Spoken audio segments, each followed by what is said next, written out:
திரு எடப்பாடி பழனிசாமி எந்த இடத்துலயும் ஓபிஎஸ்க்கோ அல்லது டிடிவி தினகரனுக்கோ ஆதரவு இருக்கு என்ற அந்த பாயிண்ட் அவர் ஒத்துக்கவே இல்லையே. அப்போ எப்படி அவர் ஆதரவு கோரணும் அப்படின்ற ஒரு நிலைப்பாட்டுக்கு வருவார்?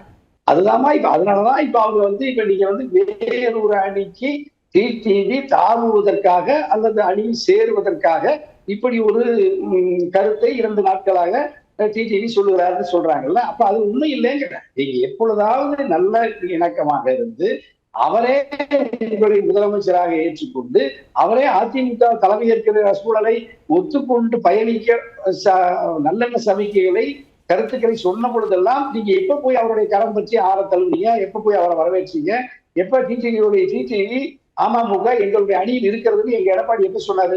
ஒரு முன்னணி ஊடகத்துல உங்களை மாதிரி முன்னணி ஊடகத்துல அப்படியாமா கேள்வி கேட்கிறாங்க. டிடிவி அமமுக சேர்த்துக்குவீங்களா? அது காலம் பதில் சொல்லு. ஓபிஎஸ் சேர்த்துக்குவீங்களா? காலம் கடந்து விட்டது. அப்படின்னா நீங்க அட்மிட் பண்ணல, சேர்த்த மாட்டோம்னு சொல்றீங்க. அப்ப எதுக்கு அவரை நீங்க இணைத்துக் கொள்வேன் என்று சொல்லி டிடிவி வெளியிடுகிறார்னா எங்க மணி என்ன சொல்றது சரிதான். அவர் வேறொரு அணிக்காக அரசியல் ஆதாயத்திற்காக வெளியேறான். அப்படி எல்லாம் அவர் போகிறவரே இல்லை. எதை மனதில் படுகிறதோ அதை வெளிப்படையாக துணிந்து சொல்லக்கூடியவர் தான் எங்க டிடிவி. அப்ப நீங்க தனியரசு சொல்ற இந்த விஷயத்த திரு டிடிவி சொல்லலையே. அவர் எடப்பாடி பழனிசாமி முதல்வர் வேட்பாளராக நாங்க ஏத்துக்கவே இல்லை, நயினார் நாகேந்திரன் அனுசரித்து செல்லவில்லை அப்படின்னு அவர் மீது தானே குற்றச்சாட்டை வைக்கிறாரு. அது ஏன்? ஆமாமா, இப்ப இந்த 2 நாட்கள் 2 நாட்கள்ல நீங்க மூப்பனார் ஐயாவுடைய நினைவு நாள் வருது. அதுல நீங்க எல்லா மற்ற தோழமை கட்சிகளை எல்லாம் நீங்க மேடையில் ஏற்படுறீங்க.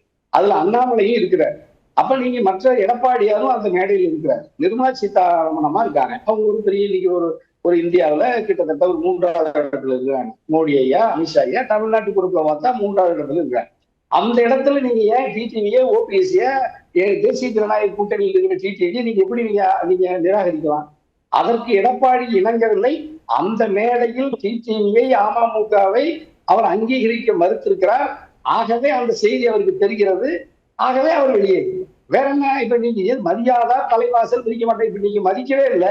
நீங்க எடப்பாடி இருந்தா போதும் முதலமைச்சர் அல்லது நம்ம கூட்டணி வெற்றி பெற்று சொல்லணும்னு பாஜக விரும்பினால் அதுக்கு ஒன்றும் அமமுக இழைய வேண்டிய அவசியம் இல்லை, எங்க அண்ணா ஓபிஎஸ் இழைய வேண்டிய அவசியம் இல்லை, எங்க சின்னமா ஆதரிக்க வேண்டிய அவசியம் இல்லை, எங்க கேசிபி ஆதரிக்க வேண்டிய அவசியம் இல்லை.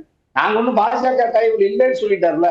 டெல்லி நம்ம எல்லாம் ஒருங்கிணைத்து பணியை வைத்து நமக்கு ஆதரவாக செயல்பட வைத்து விடும் இவர்களை எல்லாம் என்று தப்பு கணக்கு போட்டால் பாஜகவே எச்சரிக்கிறேன் டிடிவி சொல்றாரு, தைரியமா சொல்றாருல.